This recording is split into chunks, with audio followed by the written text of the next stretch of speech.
Hey guys, let's talk about Slewfoot. Yes. Slewfoot, the book by Brom that I finished a while ago that I said I would do like a more in-depth review to put on YouTube. I don't know how in-depth this is gonna be. I decided to do this right before like dinner was finished, so like fighting my timer on my oven right now. But Slewfoot, I don't know if I'm just biased because I love everything that I've read by Brom, but I fucking love this book. It centers around the life of Abatha. She was married into a Puritan village by her husband, Edward. Edward dies, and she is left with the challenge of finishing their crops for the summer, or else Edward's husband, or Edward's brother, who they were like renting the farm from until they could like, and they were paying him like every month or something. He was going to take the land back from her because he thinks it's rightfully his because it used to be their father's land. He was going to take the land back because he had sold it to some other guy for some money, even though Edward and Abatha were paying him for it. And in his mind, he's like, well, this makes perfect sense. I should be able to sell it even though my brother is paying me for it because it's rightfully mine anyway, kind of thing. He's an asshole. He's a straight villain throughout the book. You will never ever feel bad for this guy in anything that you do. Every time you read about him in this book, he fucking sucks. So Abatha, after Edward dies, gets like the leaders of the village, like the church officials and stuff, to agree that she has the right to be a widow and try to tend to the farm on her own.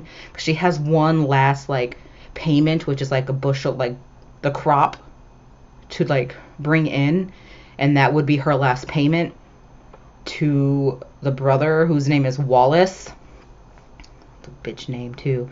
He's just an asshole. Sorry for anybody who's named Wallace out there, but just because of how sucky this guy was, I hate that name right now. Just kind of like how Joffrey was a shit name for a very long time because of Joffrey, Game of Thrones. But so she's not doing good. She's not like, the crops aren't coming in.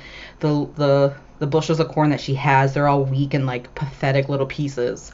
And then she meets this creature that's been living in the woods named Slewfoot. And Slewfoot was a being that was asleep, like slumbering down in the deep depths of a cave that nobody knew was there. And these little creatures came and woke him up. I forgot the actual name. They had actual names. They're like the Fae, but they call themselves something else in the book. Sorry if you can hear screaming in the background. There are children playing outside because it's really stupid nice out right now.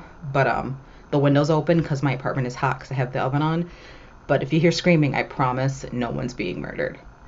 Promise. But so these creatures woke up Slewfoot because there's this tree in the forest, this big red tree that's like a tree of life for all the Fae folk, that is dying because it's losing all the magic coming out of it, which means the Fae are losing all their magic. And Slewfoot used to be the protector of the forest, protector of this tree that the creatures call Paw Paw. And so they wake him up so that he can kill all the humans in the area, because that's what's killing the trees. They're cutting down all these trees, and eventually they're going to get to Paw Paw and cut him down. And if they do that, all the magic will die. All these creatures will also die. And so they want to prevent that by waking up Slewfoot. But Slewfoot, having woken up, straight amnesia, has no memory of who he is. And so he stumbles across Abatha on her farm. And he they strike an unusual friendship. Like, he goes to kill her, and when he touches her, he has this like strange memory of like a time before. And he ends up not killing her because whenever he goes near her, he has memories. So through some trial and error, they realize like she starts offering him things and her crops start to grow. So they form this tentative kind of friendship, like let's do this but don't do anything else type of friendship. And he's trying to discover who he is. Like, he's like, is he a god? He's like, am I a god? Am I a devil? Am I a good god? Am I a merciful god? Am I a kind god? What am I? And she is trying to find her place in the world. Like, she doesn't fit in with the Puritan women. They all look down on her because she's from London, I believe it is. And she just doesn't she doesn't agree with their way. But her and Edward, she was technically sold to him by her father, like a mail order bride basically, but her and Edward actually fell in love. And she just doesn't agree with their ways. None of the Puritan women have actually tried to befriend her because of she's an outsider. But she also she just doesn't like the way that they worship God. She thinks she just doesn't agree with it, and she feels left out. She has no friends, and so she's just trying to find her place in the world as well. And so it's kind of like a budding friendship. I like their interactions together. It's very interesting because she's open and honest with Slewfoot, and Slewfoot is as honest as he can be with her, but he doesn't have like his full memory of who he is. So he's trying to be honest with her, but he doesn't fully know who he is. So his honest answers, he's not really sure if he's telling her the truth or if he's just telling her what she wants to hear so that she's not afraid of him, because he doesn't want her to be afraid of him. He doesn't want people to fear him. He wants, in his heart of heart right now, with his lack of memory, he wants to be a just and merciful God, but he doesn't know what he is. So that's what part of the book is about, is both of them figuring out their place in the world. And then the other part is about the town witch hunting. It's set in that time. It's set in like the Salem witch trial time. That's literally what the other half of the book is about, witch hunting. There's a crazy old man that's going around hunting for witches. You can already tell from her being like a misfit and stuff, are going to accuse her of being a witch. It's a wild fucking ride. I swear to God. Like, you get to like the last like quarter of the book and it's just a fucking roller coaster of emotions. Like, once you get to a certain point, like I got to a certain point in the book and I was like, fuck, I have to finish this book tonight because there's no way I'm going to be able to sleep thinking about what's happening in this book. I'm going to have an emotional breakdown if I don't finish this. I have to know what's going on. If she fucking dies. If he fucking dies. If only certain people in this village fucking die. If certain people in this village don't die. Like, I was sitting at my friend's house. She was getting a tattoo by my sister. And I was sitting there going, if this motherfucker doesn't die, I'm gonna fucking riot. And they were concerned. Because I was rooting for, like, the entire village burning. And I guess you're not supposed to actually do that. But whatever. Character-wise. Very well-written characters. I loved Abatha. She was written very well. I loved Slewfoot. It was very interesting to be sympathetic towards a monster. But he did this also with Krampus. If you ever read his book or haven't, read that. Because he also puts Krampus in a sympathetic light as well. And he does it again with this book. He's really good at taking what's supposed to be a monster that we should all fear and turning it into like a sympathetic creature. Like, yeah, they're still a creature. They're not human. They're still quote unquote a monster, but you feel for them. You're like, oh my God, my heart. I love you. Let me hug you type of thing. Very well written. Wallace is probably one of my favorite villains.